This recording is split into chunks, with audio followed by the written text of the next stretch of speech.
Basically educated myself. And then I'd always been buying and selling stuff. My dad had a little coin shop. Basically, I educated myself, and then, I'd always been buying and selling stuff. My dad had a little coin shop, and I wanted a pawn shop. Rick Harrison's world is crumbled, and his son's mistakes have destroyed everything. The once glorious pawn empire is drowning in lawsuits, betrayals, and scandals that never seem to stop.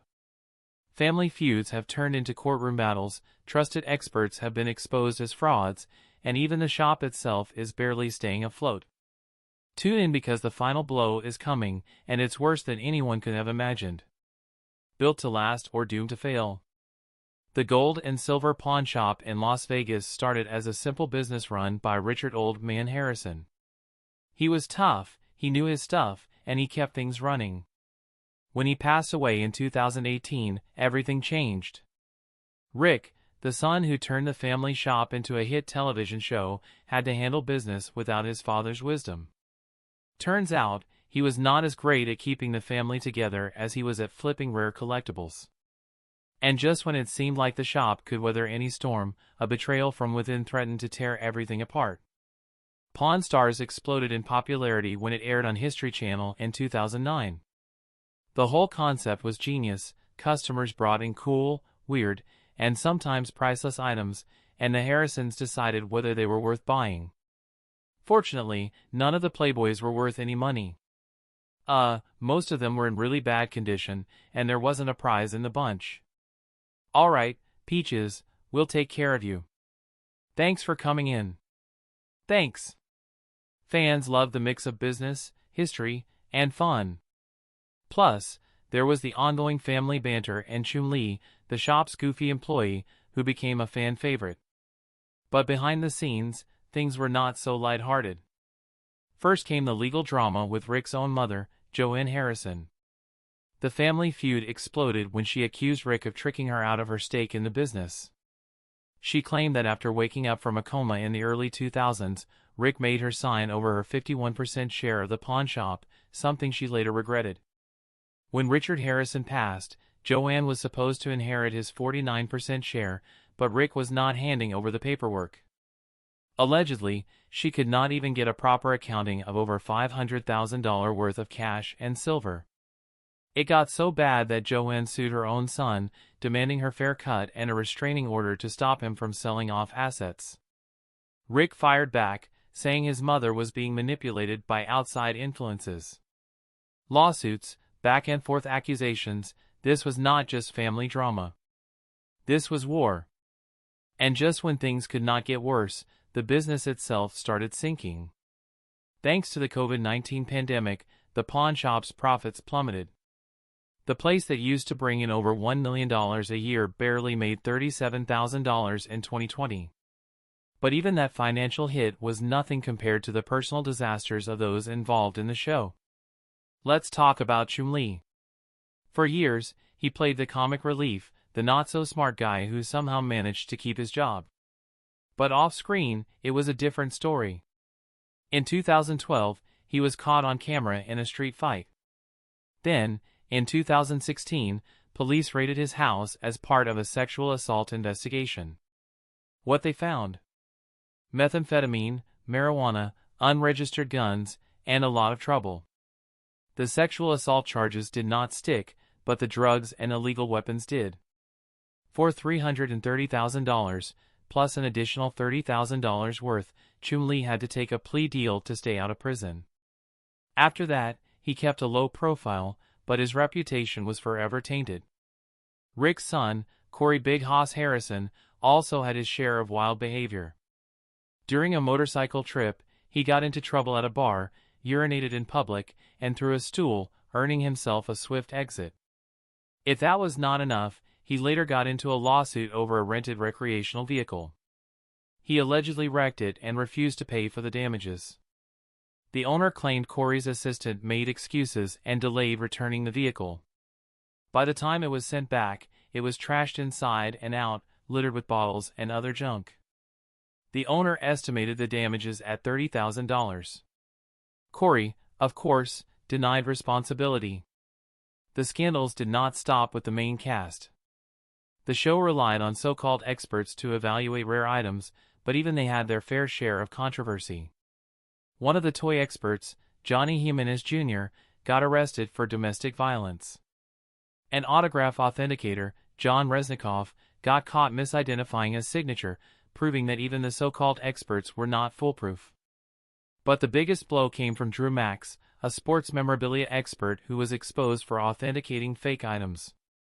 He used his television fame to build trust and then scammed buyers into purchasing worthless sports collectibles. Fans started questioning if the entire show was a scam. And then there was Olivia Black. She joined Pawn Stars in 2012 and quickly became a fan favorite. But then she vanished. Why? Nude photos surfaced online from her past, and the show's producers dropped her without hesitation. Fans were furious. She was not fired from the pawn shop itself, just the show.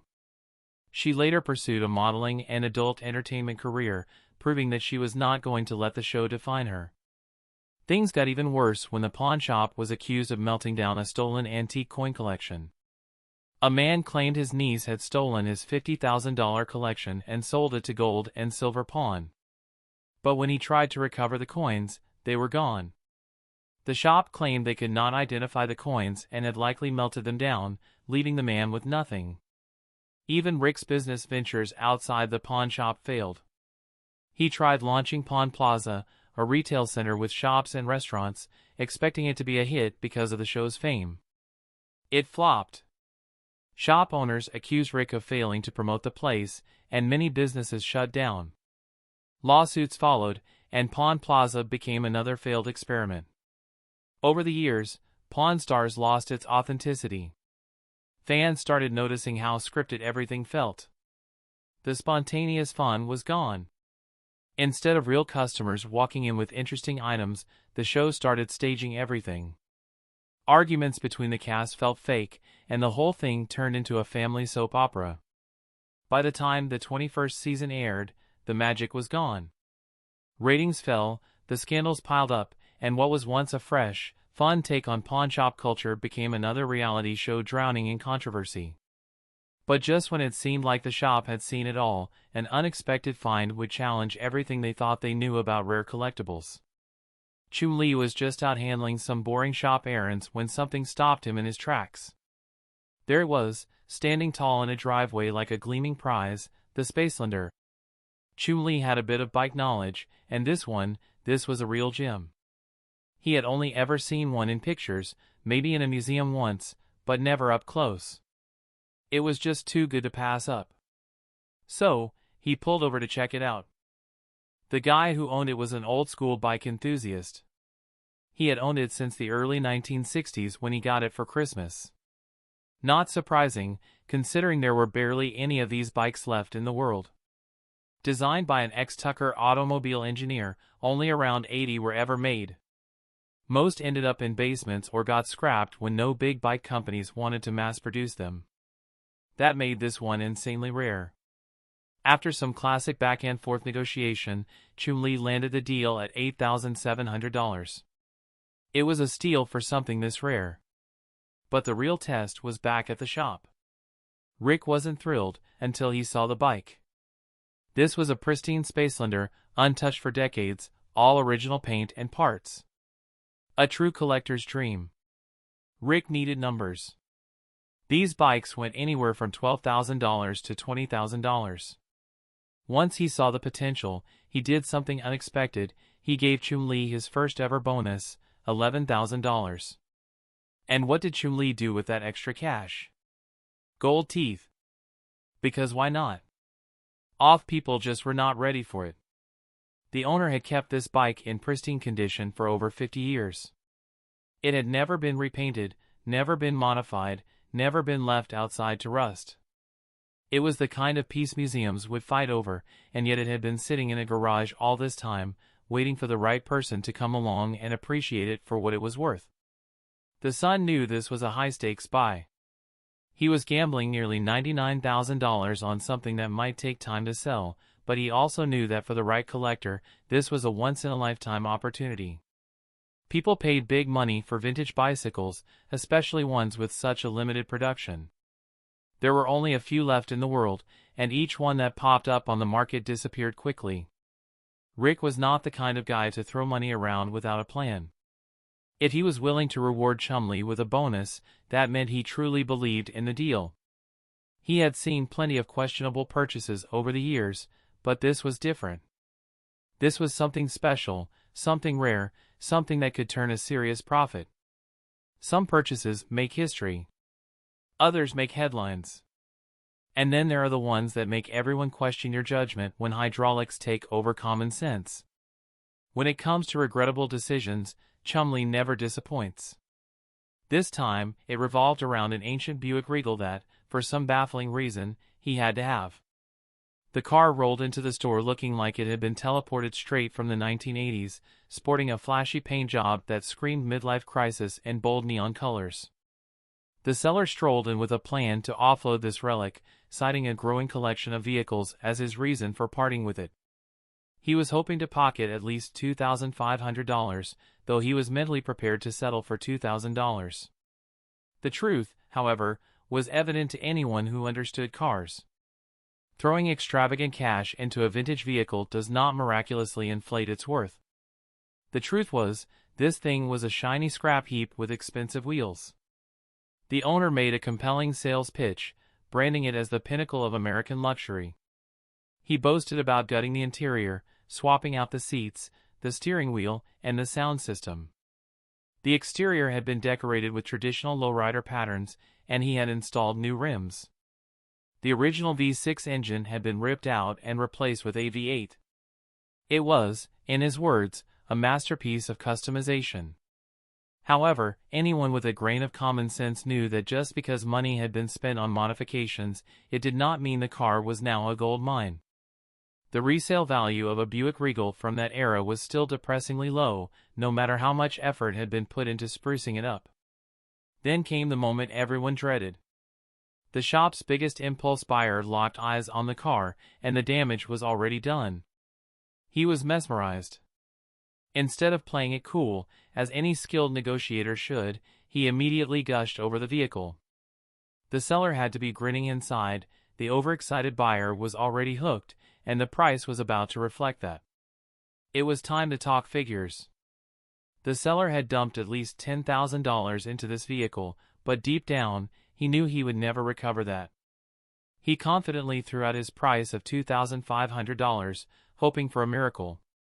Car people just love to customize. They put a big chunk of money into pricey wheels and custom paint jobs, but it really doesn't up the value of the car at all.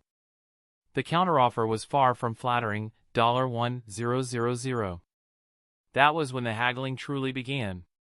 The seller insisted that the tires alone were worth $1,100, which only highlighted how questionable his purchasing choices had been. The back-and-forth negotiations were excruciating. The seller refused to go below $2,000, and instead of walking away, the impulsive buyer decided that was an acceptable deal. Just like that, the sale was locked in.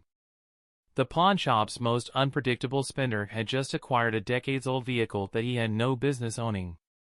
With his latest acquisition in hand, he wasted no time making plans. More money was about to be burned. The very next stop was Count's Customs, a shop renowned for transforming old vehicles into something slightly more tolerable. Back at the pawnshop, the rest of the crew knew what was coming. Their coworker had no self-control when it came to sinking money into impractical purchases. A few days later, he swaggered back into the shop, beaming with excitement. He was eager to reveal what he considered his latest masterpiece. The reaction from his colleagues was predictable, not a single person was impressed. The shop's owner, a man who had seen his fair share of financial disasters, could not believe that $2,000 had been thrown at a car that barely deserved a spot in a junkyard. His facial expression alone summed up his opinion on the matter. But this was only the beginning of the financial catastrophe. An additional $3,000 had now been funneled into this bottomless pit. The total investment was sitting at a solid $5,000. And what was the result of this excessive spending? A car that now jumped. That was the grand transformation. Hydraulics had been installed, and the car could now bounce on command. This was the pinnacle of questionable decision-making. The shop's owner simply shook his head, accepting that nothing could be done. The eldest member of the shop, known for his blunt honesty, had the most straightforward opinion. He declared it the most ridiculous thing he had ever seen. But the vehicle's new owner was oblivious to the criticism. He eagerly demonstrated the hydraulic system, gleefully bouncing the car up and down like a child with a new toy. He even had the audacity to offer a ride to the shop's eldest member, which was immediately declined with an unimpressed glare. At the end of the day, $5,000 had been sunk into a vehicle that no one else wanted. The man who sold it walked away with $2,000 in his pocket, undoubtedly thrilled that someone had been foolish enough to take the car off his hands. Meanwhile, the shop's most extravagant spender was convinced he had made the purchase of a lifetime. Was this a reckless waste of money or the ultimate expression of automotive passion? Let us know your thoughts in the comments. Like, subscribe, and share for more intriguing stories.